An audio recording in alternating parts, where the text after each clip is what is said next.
Selamat datang di channel Trading for Better Life. Selain video ini, kami juga mengupload video lagi pada jam 8 malam nanti yang akan menganalisa saham BBRI hari Jumat kemarin mulai rebound dari daerah supportnya dan saat ini mendekati resisten kuatnya di harga 5.000. Dan di video ini saya coba menganalisa satu emiten yang hari Jumat kemarin terlihat bergerak naik, tapi laporan keuangan tahun 2022 laba bersihnya malah bergerak turun. Semoga analisa yang diberikan ini bisa bermanfaat dan membantu teman-teman dalam mengambil keputusan. Untuk teman-teman belum subscribe channel ini, bisa tekan tombol subscribe agar tidak ketinggalan informasi dan analisa saham terbaru yang akan diupload setiap harinya. Saham pertama yang saya analisa hari ini adalah saham Arto. Saham Arto bisa kita lihat hari Jumat kemarin naik 3% lebih ke harga 2.240. Bisa kita lihat pergerakan atau teknikalnya, walaupun naik 3% lebih, secara tren Arto trennya masih bergerak sangat downtrend. Sebelumnya sempat rebound dari support 2.800, lalu sempat naik lumayan tinggi, menyentuh garis EMA 50 di sekitar 3.800, jadi naik hampir 1.000 dari 2.800 ke 3.800, tapi tetap saja gagal break garis EMA 50 dan terus bergerak turun. Jadi tetap harus hati-hati walaupun hari Jumat kemarin naik 3% lebih. Apalagi bisa kita lihat keluar pemberitaan bahwa laba Arto anjlok jadi 15,91 miliar sepanjang tahun 2022. Jadi bisa kita baca sekilas sini, pada tahun 2021 laba bersihnya itu 86 miliar, sedangkan tahun 2022 hanya 15. Jadi turun lumayan dalam. Dan untuk broker summary bisa kita lihat kenaikan 3% lebih ini tidak ada akumulasi maupun distribusi. Dan asing juga terlihat masih terus distribusi saham Arto ini. Jadi untuk Arto menurut saya tetap harus hati-hati walaupun saat ini masih bisa naik 3% lebih. Untuk support terdekat bisa kita lihat saat ini di sekitar 2.100 dan untuk resisten yang lumayan kuat saat ini di sekitar 2.500. Jadi Arto secara tren menurut saya belum oke selama masih gagal naik di atas 2.500.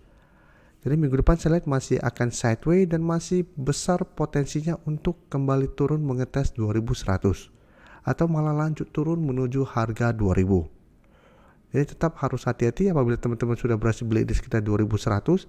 Apabila minggu depan walaupun masih telah bergerak naik tapi mencoba untuk break harga 2500 ternyata masih gagal break, maka secara tren masih ada potensi untuk melanjutkan penurunan. Jadi harus hati-hati. Bisa kita perhatikan di sini. Sebelumnya turun mengetes 2500 berhasil rebound. Pada saat naik mengetes resisten 2800 ternyata gagal break, malah lanjut turun menembus 2500. Jadi posisi ini juga sama, patternnya juga sama, harus hati-hati apabila ada rebound tapi mencoba untuk break 2500 ternyata gagal break, hati-hati ada potensi lanjut bergerak turun. Karena cara tren Arto trennya masih downtrend dan laporan keuangan tahun 2022 juga masih kurang oke. Dan terlihat juga masih terus ada distribusi. Jadi harus hati-hati apabila teman-teman sudah mempunyai saham ini. Sedangkan untuk teman-teman ingin entry, saya tidak menyarankan untuk entry di harga sekarang.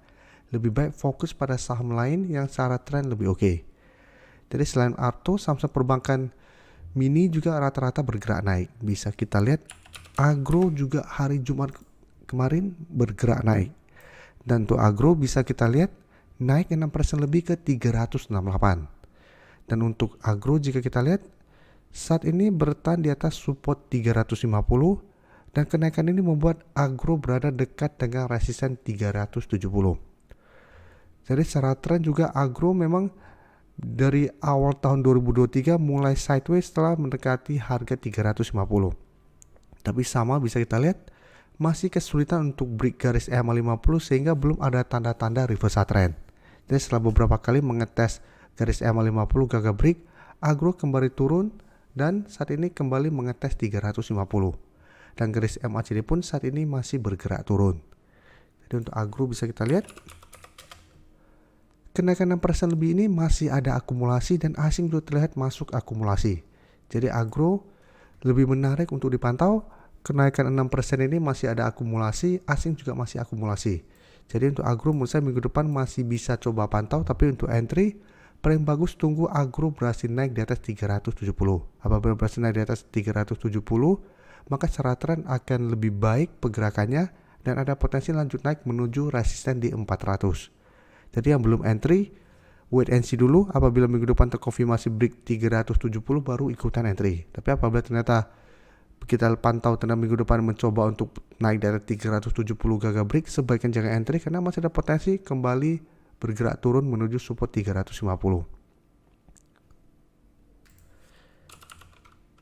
BBYB juga bisa kita lihat hari Jumat kemarin juga naik lumayan tinggi 14% ke harga 546. Dan jika kita lihat BBYB juga secara tren masih bergerak sangat downtrend.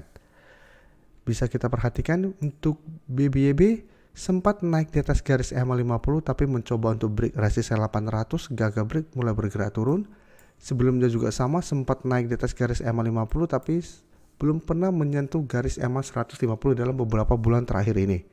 Dan secara tren jika kita lihat BBYB saat ini mencoba untuk bertahan di atas support psikologisnya di harga 500. Jadi hari Kamis kemarin memang sempat berada di bawah harga 500, tapi candle ini belum terkonfirmasi break, dan hari Jumat kemarin kembali naik di atas 500. Sehingga support 500 masih bertahan. Dan garis MACD sebelumnya turun, saat ini mulai bergerak sideways. Dan untuk BBYB bisa kita lihat kenaikan 14% lebih ini ada akumulasi. Asing juga 2 hari terakhir terlihat masuk akumulasi. Jadi untuk BBYB juga menarik untuk dipantau. Tapi untuk yang baru mau entry sebaiknya tunggu kembali di sekitar support psikologis di harga 500. Jadi tetap wait and see dulu. Apabila minggu depan turun kembali mengetes harga 500, BBYB masih bisa bertahan, baru coba entry untuk lebih amannya. Daripada paksakan untuk mengejar di harga atas, karena bisa kita lihat di atasnya sudah dekat ada resisten 600. Jadi apabila BBYB masih bergerak naik tapi mencoba beli harga 600 masih gagal break, masih ada potensi sell BBYB untuk kembali turun mengetes 500. Jadi ingat secara trennya juga belum aman, jadi sebaiknya jangan FOMO untuk mengejar di sekitar resisten.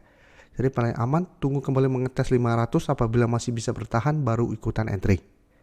Dan bisa hold terus selama harga 500 tidak terlewati. Dan berikutnya BBKP juga sebenarnya bisa kita lihat naik juga 1% lebih ke harga 103, tapi sama secara tren juga trennya masih bergerak downtrend. Apalagi untuk BBKP walaupun naik hampir 2%, candlenya candle doji menurut saya masih kurang bagus. Dan saat ini dekat dengan support psikologisnya di harga 100. Untuk support psikologis 100 memang saat ini merupakan support kuat karena BBKP sebelumnya juga sempat turun sangat dalam, tapi pada saat mengetes harga 100 mulai sideways dan berhasil rebound dan malah naik di atas garis EMA 50. Dan hari Kamis kemarin juga BBKP menyentuh 100 dan hari Jumat ini mencoba untuk rebound dari support di harga 100. Tapi karena candlenya tidak meyakinkan, menurut saya tetap harus hati-hati. Dan garis MACD pun bisa kita lihat saat ini masih terus bergerak turun. Untuk BBKP bisa kita lihat kenaikan 1% lebih ini sebenarnya tidak ada akumulasi maupun distribusi. Malah terlihat sebenarnya ada sedikit distribusi. Dan asing juga terlihat masih terus distribusi saham BBKP. Jadi untuk BBKP secara tren menurut saya masih kurang oke. Candle hari Jumat kemarin juga masih belum bagus. Apabila teman-teman mau coba entry, sebaiknya tunggu di harga 100. Tapi ingat resiko saham ini lumayan besar. Pertimbangkan untuk cut loss apabila ternyata harga 100 terlewati. Jadi bisa coba entry di sekitar support 100, apabila masih turun mengetes support ini dan kuat bisa entry, dan untuk target take profit bisa di sekitar harga 110 untuk target take profit jangka pendek. Terima kasih telah menonton video ini. Like dan share video ini bila bermanfaat bagi teman-teman, dan support channel ini dengan cara tekan tombol subscribe agar channel ini bisa makin berkembang dan bisa membantu lebih banyak orang lagi. Terima kasih.